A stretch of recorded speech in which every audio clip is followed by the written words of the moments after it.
오늘 본문은 너무나 간단한 그런 한 에피소드가 담겨져 있는 내용입니다. 이제 나병 환자 한 사람이 예수님께 나와서 이제 내 병을 좀 고쳐달라 이렇게 이제 간청을 하는 그런 내용이고요. 그 간청에 예수님이 이제 외면하지 않으시고 그의 병을 고쳐주셨다. 딱 그 짧은 그 한 사건을 담고 있는 내용인데요. 저는 오늘 이 본문을 묵상하다가 언젠가 봤던 그 기사입니다. 영국에서 이 외로움 담당 장관이 생겼다. 그런 기사 아마 보신 분이 많으실 텐데요. 그 외로움을 담당하는 장관이 뭐냐? 참 흥미롭게 봤던 기억이 있습니다. 그 기사에는 영국이 왜 이렇게까지 해야 되는지에 대한 이제 설명들도 곁들여 있었는데요. 현재 영국에서 이 고독으로 인해서 고통을 겪는 사람이 900만 명에 달한다는 겁니다. 어마어마한 사람들이 지금 이 고독이라는 그런 것 때문에 고통하고 있고요. 그런가 하면은 그 기사에서 이제 연구 결과 하나를 인용을 하는데요.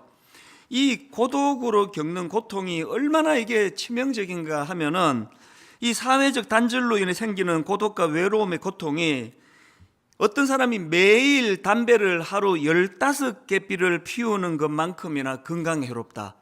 이게 이제 얼마나 그 사람에게 해로운 건가를 강조하는 그런 연구 결과 아니겠습니까?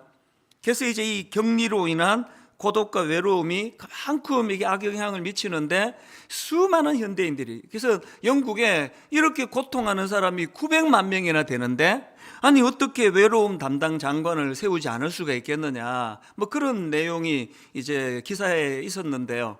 제가 오늘 본문을 묵상을 하다가 왜 그 기사가 떠올랐냐 하니까 이 나병 환자와 관련된 레위기 13장 45절 46절 말씀입니다. 나병 환자는 옷을 찢고 머리를 풀며 윗입술을 가리고 외치기를 부정하다 부정하다 할 것이요 병 있는 날 동안은 늘 부정할 것이라. 그가 부정한즉 혼자 살되 진영 밖에서 살지니라. 그래서 저는 이 성경에 나오는 나병 환자에 대한 이미지 하면은 이게 이 격리, 혼자 살되 진영 밖에서 살지니라. 사실 우리가 어릴 때는 이제 이 소록도 같은데 이렇게 나병 환자들이 함께 모여 그렇게 은혜를 나누고 그렇게 또 좋은 그 간증의 소식이 전해지고 하던 그런 이미지가 있었기 때문에 제 머릿속에 이제 나병 환자 하면은 이 격리라는 이미지가 그렇게 떠오르게 된 것 같습니다. 이런 점에서 이제 오늘 본문에 그 예수님을 찾아온 나병 환자가 가졌던 고통이 한 몇 가지 되겠다, 이거 추측해 볼 수가 있는데요. 그 첫 번째 고통이 고독입니다. 외로움입니다. 그 나병에 걸린 환자 입장에서 지금이야말로 진짜 그 부모의 위로가 또 형제들 또 가족들의 격려가 절실히 필요한 때 아닙니까? 그런 상황인데 혼자 살되 진영 밖에서 살지니라. 이게 이 얼마나 엄청난 고독을 가졌다 주었겠습니까? 제가 얘기를 들어보니까요, 이제 외국을 다녀와가지고 2주간을 이제 격리를 하는데 어떤 사람은 죽을 것 같이 힘들대요. 이 격리라는 게 그렇게 힘든 거예요. 이 나병 환자의 고통이 어떤 것인가 짐작할 수 있을 것 같고요.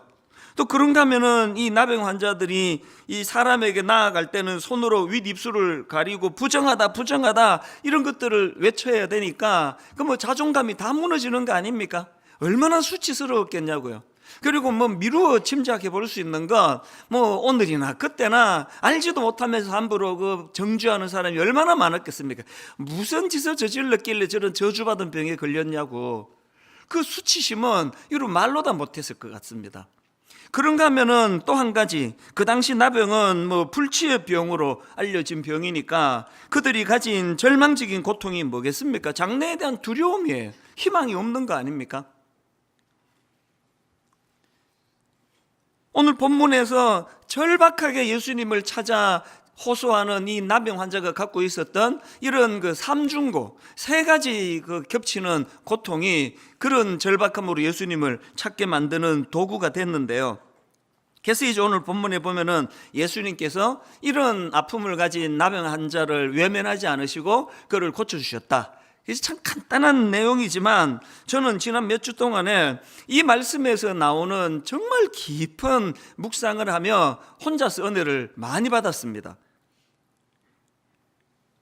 오늘 이 본문 속에서 왜 그렇게 제가 이게 오늘 우리 성도님들과 또 저와 현대인들에게 너무나 절실한 말씀이라 그런 생각을 하게 됐냐 하니까, 제가 방금 이 나병 환자가 삼중의 고통에 빠졌을 것이라고 그런 말씀을 드리지 않았습니까? 이게 딱 우리 현대인들의 모습 같은 거예요. 이 고립으로 인한 외로움의 문제, 이 우리 문제 아닙니까? 점점 인터넷은 발달이 되고 SNS를 통해서 아는 사람은 뭐 초등학교 동창 다 찾아내고 뭐 이민 간 사람 다 불러내 교제하고 다 하는데, 계속 들려지는 분석들을 보면은 현대인들이 점점 고독해진다는 겁니다. 또 그런가 하면은 이 무너져 버린 자존심, 이 상한 수치심, 너무나 많은 분들이 이런 상한 감정으로부터 치유받지를 못해 고통한다는 걸 저는 너무 잘 알고 있거든요. 또 그런가 하면은 이 장래에 대한 두려움은 오늘 본문의 나병 환자만의 문제가 아닙니다. 코로나를 겪으니까 제일 우리를 힘들게 하는 게 이게 도대체 언제 끝나는 거냐는 거 아닙니까? 그러니까 이런 면에서 보니까 이 본문에 참 절박하게 주님께 부르짖는 그 나병 환자가 이 남의 이야기 같지가 않고, 이게 우리 교회의 그 김 집사님 얘기 같고 박 권사님 얘기 같으니까, 어떤 면에서는 이게 또 저의 모습을 보는 것 같으니까 굉장히 많은 마음이 여기에 담겨지는 것을 제가 경험했습니다. 그런가 하면은 제가 오늘 본문을 주목한 또 다른 중요한 포인트가 하나 있는데요, 제가 발견한 이 문장 한마디 때문입니다. 41절을 보십시오.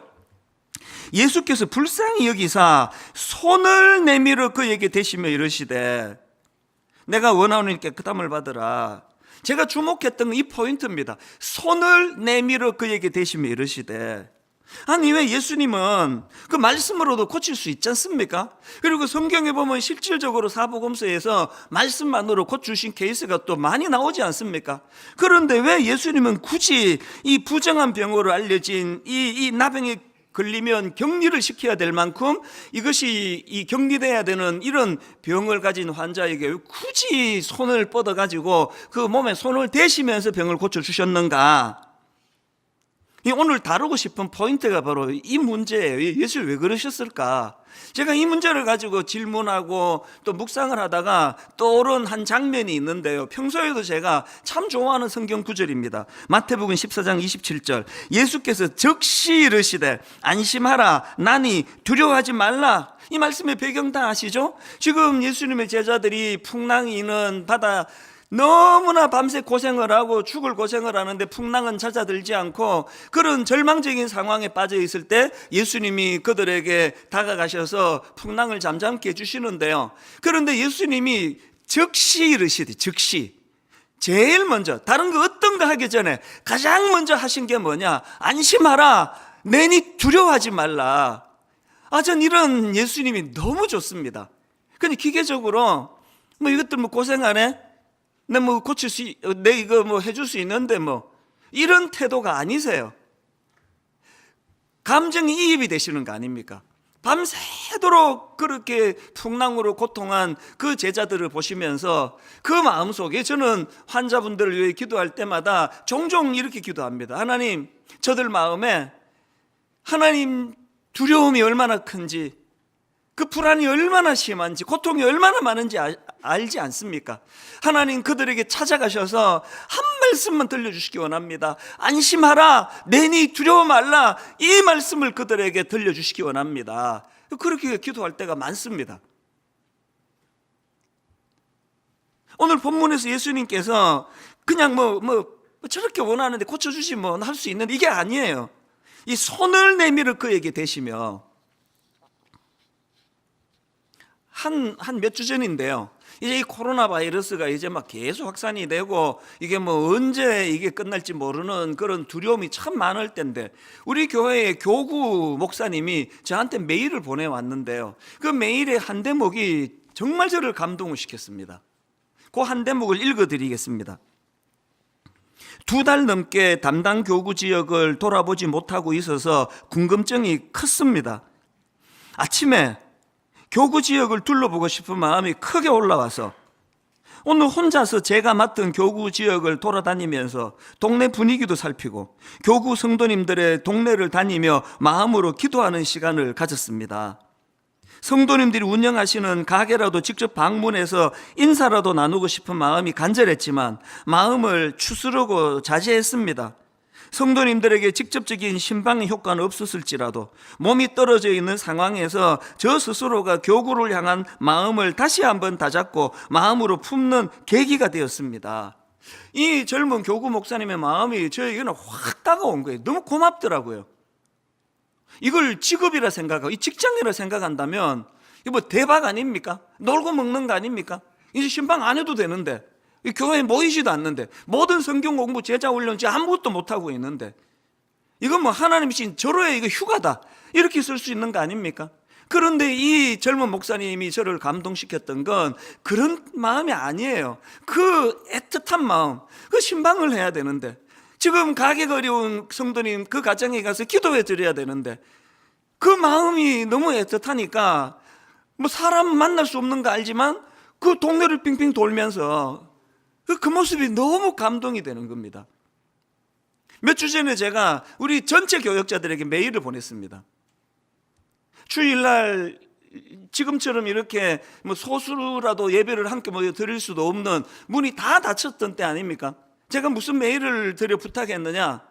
주일학교는 자기가 담당하는 부서에 가서, 청년부는 자기가 담당하는 그 자리에 가서 1시간 정도는 기도 좀 해라. 그 아이들을 이름 불러가면서 그 대상을 부르시면 기도 좀 해라. 제가 그렇게 부탁 메일을 드렸습니다. 왜 이런 부탁을 드릴 수 있었냐 하니까요, 노회에 갔더니 노회장 목사님이 그 이야기를 같이 나누는 겁니다. 너무 감동이 되더라고요. 오늘 예수님께서 그냥 뭐 말 몇 마디로 고쳐주실 수 있는 능력을 가지셨지만 그 환자의 손에 손을 뻗어 몸을 대시는 거는 거기에 담겨져 있는 주님의 마음, 그 가도 뭐 만나지도 못할 건데 뭐 알아주는 사람도 없는데 뭐 그게 아니고 내가 그 동네라도 좀 돌면서 우리 성도들의 아픔을 좀 나누어 보자. 이게 다 같은 이야기 아닙니까? 이 터치라는 제목의 책이 있는데요, 부제가 치유와 성장을 부르는 촉각의 과학입니다. 저자는 미국의 소아과, 심리학과, 정신의학과 교수인데요, 이 책에서 주장하는 몇 가지 중에 강렬한 주장이 뭐냐, 사람은 하루에 필요한 터치의 양이 있다는 거예요. 그러니까 저나 여러분 모두가 다 하루에 우리가 받아야 될, 또 누군가에게 줘야 될 터치의 양이 있다. 왜 그러냐? 터치는 사람에게 성장, 뇌파, 호흡, 심장 박동 이런 거에 긍정적인 영향을 미치고 스트레스와 불안을 줄이게 만드는 도구라는 겁니다. 이게 전문가 교수님이, 정신의학과 교수님이 쓴 책이에요. 그러면서 이제 이분은 미국 사람이니까 자기 사회에 대한 아쉬움을 피력을 해놓았는데 몇 구절 읽어드릴게요. 터치가 지닌 결정적으로 중요한 기능이 많은데도 불구하고 적어도 미국에서는 어린이의 대부분이 아주 어린 나이에 자신의 터치 행위를 제한하도록 사회화한다. 또 이런 대목도 있습니다. 청소년기에 이르면 그들은 육체적 친밀감을 조심해야 한다고 배우며 터치보다는 얼굴 표정이나 말로 자신을 표현해야 한다고 배운다. 아니 난 너무 화가 나는 거예요 이게. 그 못된 그 인간들 때문에, 성추행하고 이런 인간들 때문에 온통 교육이라는 게 이걸 다 죽여놓는 거예요. 그래서 절대로 모르는 사람이 너한테 다가가고 뭐 손을 잡거나 이런 거 용납하지 마라. 이게 미국에서 가르치는 일이라는데 우리나라는 안 그렇습니까? 어디? 제가 여러분 19년 전에 청소년 사회 갈 때는요, 그 중등부 특히 그 꼬맹이들 1학년, 2학년 이런 애들 할 때는 뭐 남자애, 여자애 가리지 않고 뭐 등 두드려주고 손 잡아주고 예배 시간에 입구에서 기다렸다가 어른들 지나갈 때는 그냥 뭐 인사만 하지만 얘들은 일부러 등을 두드려주고 어떤 애는 격려가 필요한 애는 막 손을 꼭 잡아주면서 잘 왔다고 격려하고 어떨 때는요, 이제 저학년 애들일 때는 가능했지만 뺨을 이렇게 막 내가 부비면서 진짜 놀라운 하나님의 형상이다 그러면서 애들을 막 그렇게 격려하고 그런, 그게 제 청소년 사역이었거든요. 지금 그랬다가는 큰일 납니다. 뭐 바로 이건 뭐 난리가 날 거예요. 누가 이렇게 삭막하게 만들었냐고요. 그러니까 저는 지금도 이제 계속 우리 아이들을 보면은 등 두드려주고 했던 게 습관이 돼가지고요. 지금도 우리 교회 직원들을 보면은 이게 습관이에요. 손이 무의식적으로 나가요. 한 번은 제 아내하고 이제 같이 있는데 청년이 우리 청년 직원이 있어 만나가지고 이렇게 어깨를 툭 두드려 줬더니 그 청년 가고 나서 저보고 경고를 하더라고요. 어깨 두드리지 마세요. 오해합니다. 오해받습니다.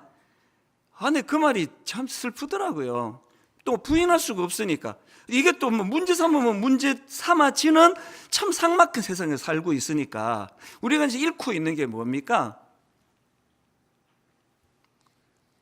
그래서 그 책에 보면은요, 이런 어릴 때부터 이런 교육을 받다 보니까 미국 사람들이 전부 거기에 보니까 그 책의 챕터 1, 제일 그 일과 소제목이요, 터치의 굶주림, 이렇습니다. 터치의 굶주림.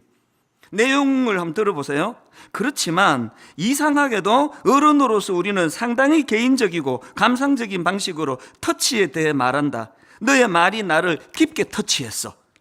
그리고 또 이런 그 터치에 굶주린 미국 사람들을 그 대상으로 한 그 광고, 텔레비전 광고가 그걸 반영한다는 겁니다. 그러면서 예를 들기를 미국의 AT&T라는 광고 회사가 있지 않습니까? 그 광고 회사에 그 이런 내용이 있답니다. 손을 뻗어 누군가를 터치하라.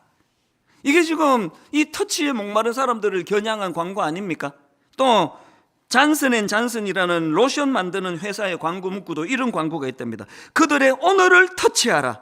그들의 내일을 터치하라. 이게 전부 지금 터치에 굶주려져 있는 미국 사람들, 현대인들의 모습을 지금 반영한 거 아니냐. 그 책에서 이런 내용을 다루고 있는 거거든요.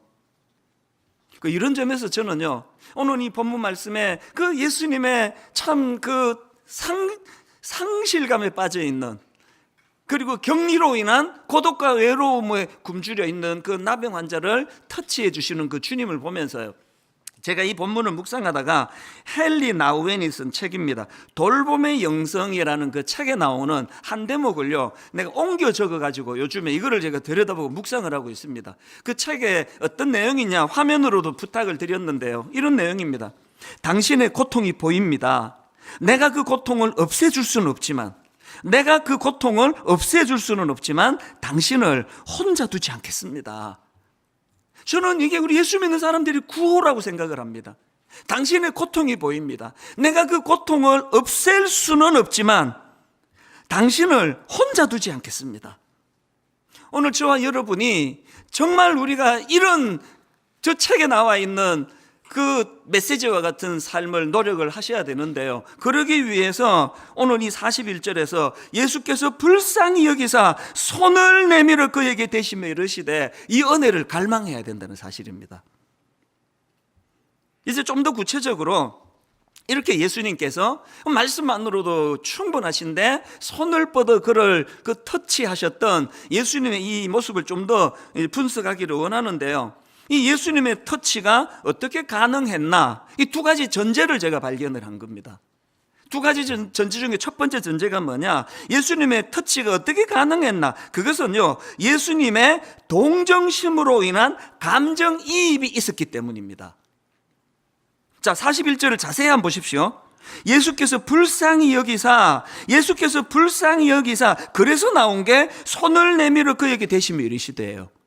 예수님의 불쌍히 여기사, 이게 동력이 있었기 때문에 손을 내밀어 그를 터치할 수 있었다는 겁니다. 근데 저게요, 우리말 성경으로 번역이 조금 약합니다.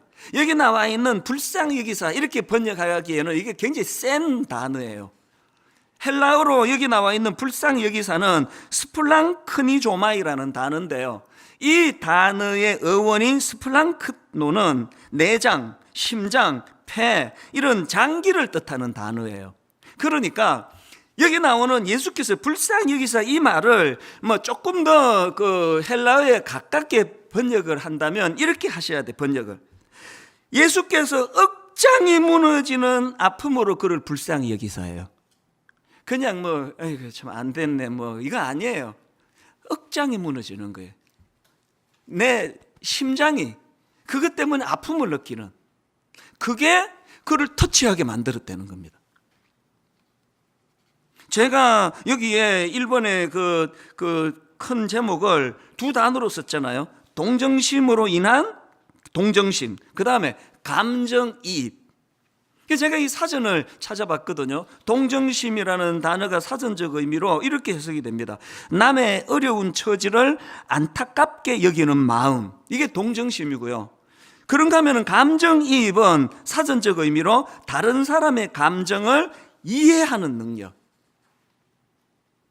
저는 참 한 가지 우리나라에서 안타까운 게 하나 있는데요. 이 동정심이 주로 나쁠 때 쓰여진다는 거예요. 막 화날 때, 너 지금 나 동정하는 거야? 이럴 때 쓰잖아요. 그래서 내가 저 사람한테 동정심을 가지고 이렇게 표현하면 큰일 납니다. 이게 굉장히 슬퍼요. 이 동정심을 이렇게 나쁠 때 써버렸기 때문에 감정이입이 잘 안 일어나는 겁니다. 사실은요, 우리 한국교회가, 한국사회가 진짜 회복해야 되는 건 동정심입니다. 남의 어려운 처지를 안타깝게 여기는 마음. 목회 잘하기 위해서는 담임 목사가 성도들에게 동정을 받아야 돼요. 아이고, 보니까 지나내나 다를 것도 없는데 저렇게 무거운 직책을 받아가지고 정말 고생 많이 한다. 불쌍하게 여기시면 그 목회 성공입니다. 집사님, 제가 불쌍하게 보이세요? 그러면 저 성공한 거예요. 아닌 것 같아요. 그냥 큰 거에 해가지고 저 기름기 좀 봐, 얼굴에 저거 잘잘 흐르네 저거. 그거 먹기 실패한 거예요. 여러분, 제가 몇 주 전에 이 사회가 아버지 부재의 시대라 그러는데요. 그 사회의 문제도 많지만 아버지 잘못이 커요. 우리는 어릴 때부터 자꾸 아버지를 권위로 생각하잖아요. 저는 요즘에 소원이 하나 있습니다. 우리한테 제가 불쌍하게 보이는 우리 아들한테, 난 우리 딸이 날 좀 불쌍하게 봤으면 좋겠어요. 부부관계의 결정적인 회복의 첫 단추는요, 배우자가 불쌍해지기 시작할 때예요. 그러니까 저는 제 아내에게 정말 내가 동정받기를 원해요. 아이고, 이 인간이 내가 30년 전부터 봐서 아는데 실력도 없고 그러면서 어떻게 이 큰 걸 맡아가지고 오늘도 저 얼마나 힘들겠냐고. 그냥 하루 일과를 마치고 집에 가면은 막 쌩쌩하다고도 문 열고 미루고 들어가요. 난 우리 집사람에게 동정받고 싶어가지고 쌩쌩하게 들어가지 않아요. 사실은 쌩쌩한데 죽을 것 같아 막 그러면서. 부부가요, 동정을 받으면 그 관계 끝입니다. 뭘 용서하지 못하겠냐고요. 불쌍한데. 오늘 우리 사회가 이 동정심을 죽여놓은 사회이기 때문에, 그래서 누가 여러분 보고 막 화내면서 지금 너 나 동정하는 거지 그러면 할렐루야, 정확하게 받습니다. 그러시면 맞아요. 동정심을 회복해야 된다니까요. 최근에 그 아파트 경비원 자살 사건 아시잖아요. 그 경비원이 그 입주민에게 폭행을 당하고 끔찍한 일을 당했다, 그렇게 유서를 쓰고 자살을 했는데요. 그것도 제가 참 마음이 아팠지만 저는 그 다음에 뉴스를 보다가 눈물이 그렁그렁해졌습니다. 뉴스 보면서 그렇게 마음이 끌려는 거 근래 처음이에요. 그게 뭐냐, 그 입주민들이 말이에요, 참 이 경비 아저씨에 대하여 마음의 미안함을 가지고 그를 위하여 막 플랜카드를 써놓고 편하게, 이제 안 믿는 사람들이니까 다음 세상에서는 편하게 사시라고 그런 마음을 가지고, 심지어는 그 촛불을 들고 그분을 같이 그렇게 참 그리워하는 그 뉴스를 보는데 막 눈물이 나더라고요. 우리나라 삭막하다 그러지만 아직 희망이 있다. 교회가 이런 곳이어야 되는 거 아닙니까? 우리가 이걸 회복해야 되는데, 그러기 위해서는요, 히브리서 4장 15절을 잊으시면 안 됩니다. 우리에게 있는 대제사장은 우리의 연약함을 동정하지 못하시리가 아니요. 그 나병 환자처럼 우리가 먼저 이 주님의 동정을 받아야 돼요. 내가 어떤 주님의 동정으로 그냥 쫓겨났는데도 할 말이 없고 내쳐도 할 말이 없고 구원받지 못해도 할 말이 없는데, 동정심 가득한 마음으로 주님이 우리를 십자가로 인도해 주셨기 때문에 오늘도 내가 그거를 의지해서 여기까지 오지 않았느냐, 이 힘을 가지고 나도 누군가, 오늘도 울고 있는, 오늘도 아픔을 겪는 누군가에게 이 주님의 동정심으로 그를 내가 사랑으로 섬겨야지, 이게 교회인 줄로 믿습니다. 그런가 하면은 두 번째가 더 중요합니다. 예수님의 터치가 어떻게 가능했는지 아십니까? 그것은요, 치유 능력에 대한 예수님의 자신감 때문에 그렇습니다. 이런 의미에서 저는 42절이 참 은혜가 되는데요, 곧 나병이 그 사람에게서 떠나가고 깨끗하여진지라. 이게 왜 이렇게 중요한 의미가 일어나느냐? 여러분 아까 말씀드렸잖아요. 왜 격리를 시켜버립니까? 부정해질까 봐. 그리고 요즘은 뭐 이 나병이 그렇게 전염이 강한 병이 아니라는 걸 이제 그 의학적으로 다 연구가 돼서 이제 지금은 그렇지 않은데, 제가 어릴 때만 해도 이 나병은 감염이 심한 병이다 그렇게 알고 있어가지고 나병 환자가 오면은 막 굉장히 긴장하고 그랬는데, 그게 전부 다 오해라는 겁니다. 어쨌든 이제 뭐 그 오해하고 있던 상황을 가정해서 제가 상상을 해보는 겁니다. 왜 사람들이 나병 환자를 격리시킵니까? 그랬는데 여러분, 지금 코로나 바이러스 지금 우리 모두가 다 너무너무 두려워하는 게 그 감염. 그래서 여러분 한번 대답해 보세요. 지금 감염이 안 된 사람하고 감염이 된 사람이 만나면 누가 더 영향력이 셉니까? 감염이 안 된 사람 때문에 영향을 받아서 감염이 된 사람이 치료가 됩니까? 감염이 안 된 사람이 감염된 사람에게 영향을 받아가지고 그 사람도 감염이 됩니까? 이렇게 간단한 걸 이렇게 복잡하게 질문을 했지? 모두가 마스크 쓰고 막 그냥 문 앞에서 열재고 하는 이유는, 이 자리에 막 감염 안 된 사람이 막 10,000명이 모였는데 감염된 사람 1명만 있으면 그것들이 다 감염을 시키기 때문 아닙니까? 왜 그 나병 환자를 격리를 시켜야 됩니까? 여러분, 사춘기 아이들을 이제 교육시킬 때 아들이 이제 중학생이 되고 고등학생이 되면은 뭐 온 집에서 강조하는 게 뭐예요? 언니 불량한 친구 사귀지 말라는 거 아닙니까? 왜 그렇습니까?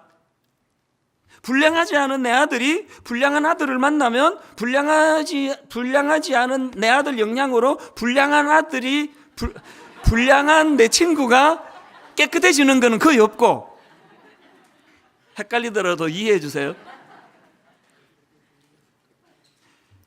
불량하지 않은 내 아들이 불량한 아들을 만나면 그 아이의 영향을 받아 걔가 변하는 게 아니라, 안 불량한 내 아들이 불량해지니까 만나지 마라 그러는 거 아닙니까? 제가 여러분 이 두 번째에서 왜 은혜를 받는지 아시겠죠? 왜 터치가 가능했다고? 예수님의 치유 능력에 대한 자신감이 뭡니까?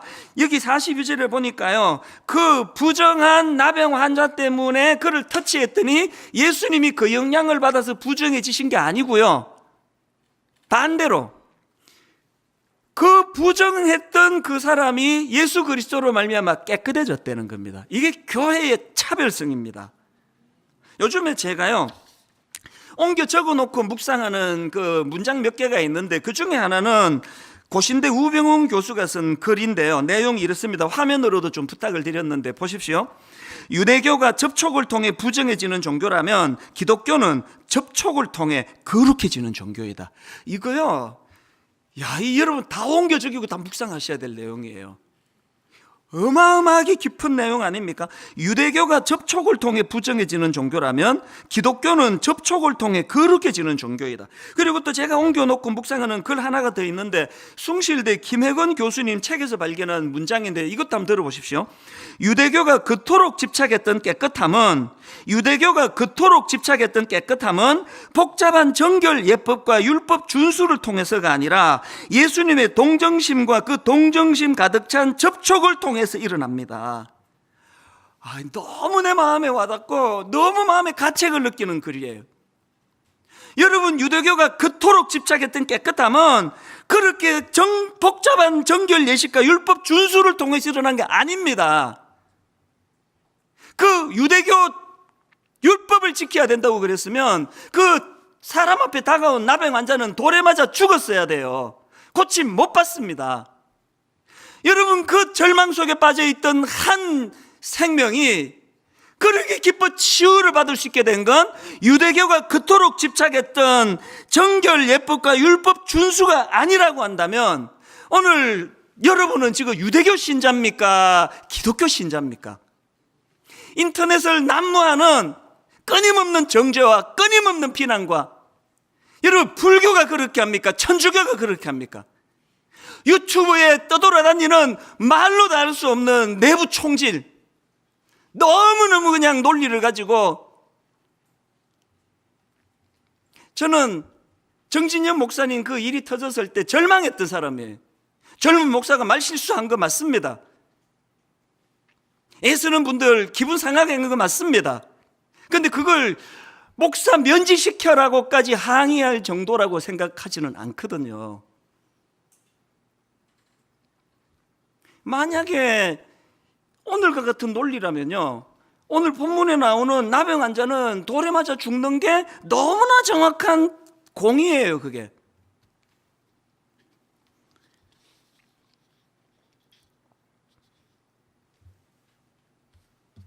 형식은 기독교고 성경도 기독교에서 요구하는 성경을 갖고 다니는데 신앙은 유대교예요. 유대교. 오늘 우리가 이런 의미에서 정말 이 그리스가 이걸 왜 이걸 옮겨 적어 놓고 계속 저 자신에게 이걸 묵상을 하느냐고요. 유대교가 그토록 집착했던 깨끗함은 복잡한 정결 예법과 율법 준수를 통해서가 아니라 예수님의 동정심과 그 동정심 가득 찬 접촉을 통해서 일어난다고 한다면 오늘 교회가 살아날 수 있는 유일한 비결은 바로 이 내용을 집대성해 놓은 한 도구, 십자가 앞으로 가야 돼요. 십자가는 논리가 아닙니다. 십자가는 자격 유무를 따지는 도구가 아닙니다. 그 은혜를 먼저 우리가 경험하고, 그리고는 우리가 오늘 세상 곳곳 썩은 곳을 다니면서 우리가 그것을 터치할 때 그것 때문에 내가 악해지는 게 아니라 나의 하나님의 이 거룩하게 인정해 주신 은혜로 말미암아 그것들을 깨끗하게 만드는, 그래서 이런 말 흔히들 하잖아요. 어둠을 탓하지 말고 한 자루의 촛불을 들어라. 뭘 탓할 이유가 없지 않습니까? 저는 그 N번방 사건이라고 그 디지털 성범죄라 그러기도 하고 성착취, 그렇게 그 못된 것들이 어린 애들을 갖다가 그런 그 영상을 찍어가지고 이것들을 가지고 돈을 받고 팔고 와서 참 절망적인 그런 기사가 떠돌아다닐 때 저는요 정말 거룩한 한 사람을 만났습니다. 뭐 이 표현 말고는 다른 표현이 없습니다. 이분의 인터뷰 기사를 통해서 봤는데 여자분인데요, 이분은 제가 이제 막 다시 그 기사를 검색해서 못 찾아가지고 정확하게 직업 이름을 내가 표현을 못 하겠는데 제가 그냥 만들어 봤습니다. 이분은요 포르노 감별사예요. 쉽게 말하면. 그러니까 이게 직업이 아침에 출근하면은 시작하는 게 그 포르노 보는 거예요. 그 N번방기 같은 이런 것들을 보는 게 직업이에요. 그 인터뷰를 쭉 제가 보는데 마음에 존경심이 나오더라고요. 여러분, 그 누군가는 그 일을 해야 그런 것들을 잡아낼 거 아니냐고요. 저보고 하라 그러면 저는 못 견딜 것 같아요. 막 미쳐버릴 것 같아요. 그런데 이 여자분이 그 일을 지금 감당을 하는데 왜 하실까요? 모르겠습니다. 전제 하나 있습니다. 무슨 자신감이 이분에게 있습니까? 내가 이딴 거 100년을 봐도 내가 이런 거에 영향을 받아 난 더러워지지 않는다. 그 확신이 있으니까 그 직업을 계속 갖는 거 아닙니까? 젊은 청년들, 젊은 크리스찬들, 한국의 소망은 여러분에게 있습니다. 오늘 이 젊은 청년들에게 내가 눈물로 호소합니다. 여러분이 세상과 접촉할 때 세상의 더러움이 여러분을 더럽게 만드는 것이 아니라 여러분의 거룩함이, 여러분의 깨끗함이 더러운 세상을 정화시키는 능력의 주님의 자녀들 되시기를 바랍니다. 주님께서 그 자신감이 있으셨기 때문에 터치할 수 있는 거예요. 그 자신감이 없으면 하실 수 있습니까? 더럽혀지는데. 그래서 저는 오늘 간단하게 두 가지 적용, 기도 제목, 또 마음의 소원, 그 두 가지를 제가 사모하며 두 가지로 나누기 원하는데, 첫째로는요, 여러분 우리 모두가 다 이 예수님의 터치를 사모하셔야 됩니다. 오늘 이 나병 환자의 절실함이요, 여러분 이게 잘못하면 이게 돌에 맞아 죽는 일이에요. 이거 목숨 걸지 않으면 할 수 없는 일입니다. 그런데 내가 그냥 이렇게 사는 것보다 차라리 내가 한번 깨끗함을 시도하다가 돌에 맞아 죽는 게 낫지, 나 이렇게는 못 살겠다. 그 절박함이 있었기 때문에 주님 앞으로 나갈 수 있게 된 거 아닙니까? 오늘 교회의 성도님들의 치명적인 문제는 이 절박함이 없다는 거예요. 저는 이번 주간에 너무 기뻐요. 내일 모레 너무너무 기대가 돼요. 다락방이 그동안에 임시로 그냥 막 하다가 이제 이번 주부터 드디어 정식 다락방을 이제 개강을 하거든요. 어제 우리 남녀 직장인 순장님들과 함께 다락방 그 공과를 같이 나누고 우리 교구 목사님과 나누는데 하루 종일 저에게 우리 교구 목사님이 들려주는 너무너무 가슴 벅찬, 이제야 숨을 쉴 것 같습니다, 이제 순장 모임을 가지니 이제 좀 살 것 같습니다. 여러분, 어떤 분은 이거 화면으로 답답하고 그래서 이거 안 간다 그러고 그거 진짜 여러분 잘못 생각해요. 지금이야말로 가셔야 될 때, 지금이야말로 이 갈급함을 가지고 서로가 기도해야 될 때예요. 부탁합니다. 그동안 안 나가시던 분들도 다락방에 다 나가셔야 돼요. 그래서 같이 교제하고 같이 마음을 나누면서 예수님의 터치를 경험하셔야 됩니다. 두 번째로요,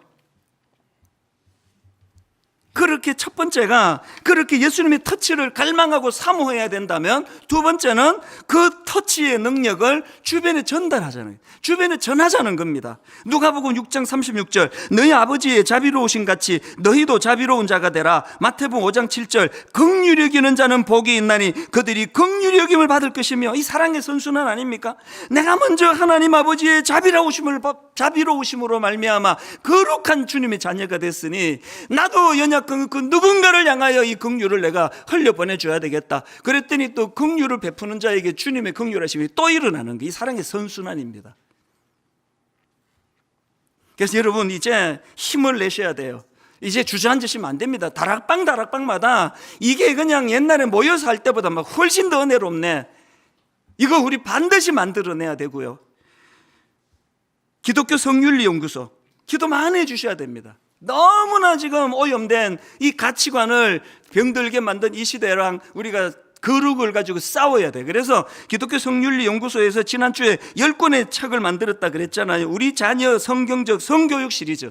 제가 어제예요, 궁금해가지고 예스24라는 기독교 서점에 들어가가지고요, 보니까 이제 한 달 판매량 베스트셀러, 한 주 판매량 베스트셀러, 또 하루 판매량 베스트셀러, 이게 지난주에 제가 이제 이거를 소개했기 때문에 그냥 궁금해서 그 전날 베스트셀러 목록을 쫙 봤다가 전율이 느껴지는 겁니다.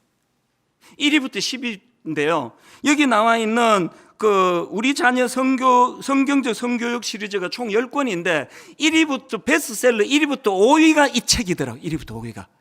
너무 기뻤습니다. 왜? 너무나 많은 부모들이 지금 여기 관심을 갖고 있다는 게 너무 감사했거든요. 저는 공식적으로 말합니다. 분당 우리 교회 모든 학부모들은 자기 아이들 연령에 맞추어서 이 책을 다 구입하시기를 바랍니다. 그거를 통해서 우리가 뭐를 얻는 게 없기 때문에 내가 자신 있게 부탁할 수 있습니다. 여러분, 진짜 부탁합니다. 그래서 부모가 먼저 공부하셔야 돼요. 동성애가 지금 뭐가 문제인지, 지금 이성애의 타락은 어떤 게 문제인지 부모가 공부하고 부모가 깨달은 걸 자녀들에게 흘려보내 주셔야 된다는 겁니다. 그런가 하면 다시 부탁하는데요, 다락방 모임에 그 컴퓨터 화면으로 얼굴 10개 쪼개가지고 내 답답해가지고 안 간다고. 조금만 지나면 익숙해집니다. 그리고 또 지금 애들이 학교를 안 가가지고 학교 안 가면 옆에 앉혀놓고 하세요. 그냥 그 걔가 뭐라 그럽니까? 어떻게 해서든 핑계 대지 말고 같이 모여. 그런가 하면은 마지막으로 저는 가평 우리 마을, 지난 화요일 날 우리 교역자들한테 내가 이런 이야기를 했어. 이찬수 목사가 꿈이 하나 있는데 가평 우리 마을은 그냥 꿈은 딱 하나다. 우리 성도님들이 이 메마르고 각박한 세상을 살다가 한 1년 2년 지나고 6개월 지나고 나면 내가 답답해 못 살겠다, 가평 우리 마을에 한번 또 다녀올 때가 됐네. 저는 가평 우리 마을이 이런 마을이 되기를 원합니다. 복잡한 거 무슨 현란한 거 없습니다. 그냥 이제 내가 거기 한번 다녀와야 되겠다. 그래서 여러분, 좋은 아이디어를 계속 좀 구하는 거거든요. 어떻게 하면은 가평 우리 마을이 그런 마을이 될 수 있을지. 그리고 여러분, 이제 오늘 그 주보에도 나오고 홈페이지도 올려드렸는데요, 가평 우리 마을 총괄 디렉터를 모집합니다. 직원서부터 세상과는 차별화된, 바로 이 긍휼함으로 무장된 그런 분들이 잘 섬길 수 있도록 좋은 직원. 그래서 오늘 저는 오후에 또 우리 청년부 몇 명 만나자 그랬습니다. 제가 손을 내밀었습니다. 이런 거 놓고 우리 같이 좀 대화 좀 하자. 결론을 맺습니다. 찬양 하나만 소개해드리고 마치기 원하는데요. 어제 오전입니다. 제가 이런 말씀을 쭉 준비하다가 제가 대학생인 시절에 그 CCC라는 선교단체에서 참 즐겨 불렀던 찬양이 하나 있는데 제목이요, 주님의 계절이에요. 주님의 사계절을 가지고 주님을 노래한 건데, 예를 들면 가사가 이렇습니다. 봄날, 예수님 봄날에 오신다면 새싹이 움틀 때에 마음 깨끗한 사람 찾겠네, 꽃들을 돌보도록. 여름, 예수님 여름에 오신다면 태양이 뜨거울 때 사랑 넘치는 사람 찾겠네, 온 세상 녹이도록. 가을, 예수님 가을에 오신다면 오곡이 익어갈 때 마음 성실한 사람 찾겠네, 열매를 거두도록. 어제 아침에 마음을 먹먹하게 만든 건 겨울이에요. 예수님 겨울에 오신다면 온 세상 차가울 때 마음 따뜻한 사람 찾겠네, 추위를 녹이도록. 오 주를 찬양하세, 고난의 겨울에 우리 찾으러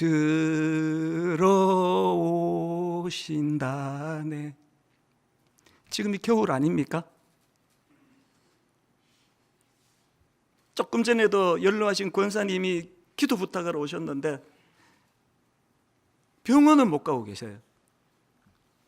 너무너무 힘드시니까. 오늘 여러분 그 격리로 상징되는 본문의 그 나병 환자처럼 너무너무 외롭고 고독하고 수치심에 자존심이 무너지고, 그리고 이게 어떻게 되는 건지 알 수 없는 그 많은 사람들에게 찾아오시는 주님. 그런데 예수님은 그런 은혜로 변화된 우리를, 주님 겨울에 오신다면 마음 따뜻한 사람을 찾겠네. 마음 따뜻한 사람, 어떤 사람입니까? 아까 읽어드린 거, 당신의 고통이 보입니다. 내가 그 고통을 없애줄 수는 없지만 당신을 혼자 두지 않겠습니다. 이 따뜻한 사람이에요.